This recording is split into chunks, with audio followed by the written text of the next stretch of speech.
Hi, this is Chris from Manzi Appraisers and Restoration, and the cleaning is completed on the first angel, and the restoration is just about finished.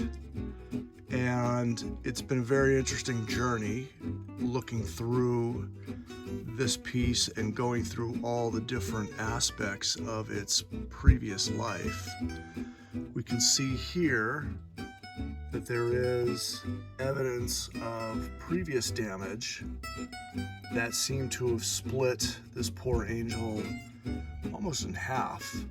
And we can see evidence of a previous repair with glue. There are a number of cracks and fissures, like we see here, that are throughout the piece and presented a challenge for the restoration.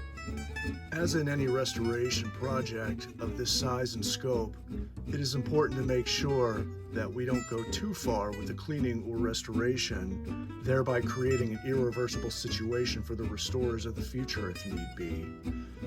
In the introductory cleaning of this chest area here, it appeared as if these darker areas were dirt that could be cleaned off, when in fact it turned out that they are paint.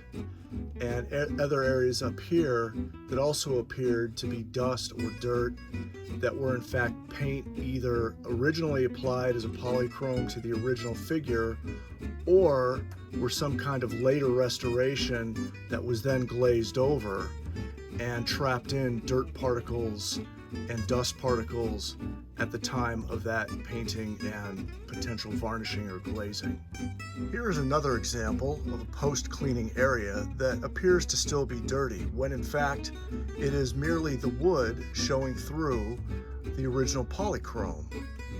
This variety of color does give it a really beautiful kind of depth and dimension that would be lost if this were completely covered in a monochromatic paint.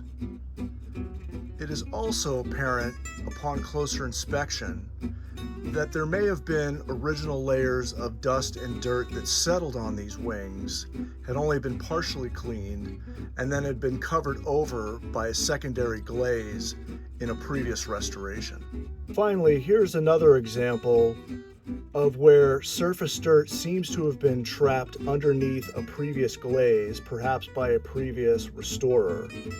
This particular foot, as with the rest of the body, has had several passes of cleaning and yet still appears to have dirt trapped here and here on the toes.